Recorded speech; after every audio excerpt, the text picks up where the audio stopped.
È una grande responsabilità, però sono convinto insieme anche alle altre banche di credito cooperativo che il modello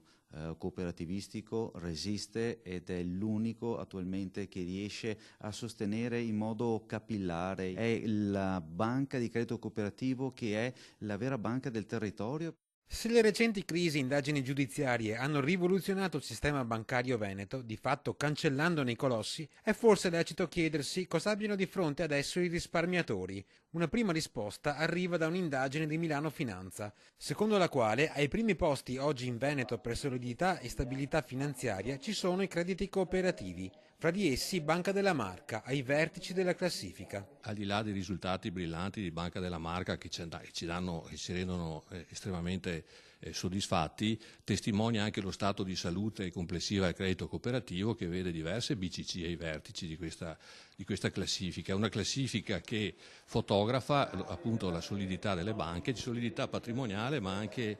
qualità degli attivi. È un dato che dà l'evidenza come le banche di credito cooperativo sanno essere diverse e differenti rispetto alle altre banche che sono radicate nel territorio, banche che fanno crescere il territorio e banche che investono sul territorio. È chiaro che essere presenti in questa classifica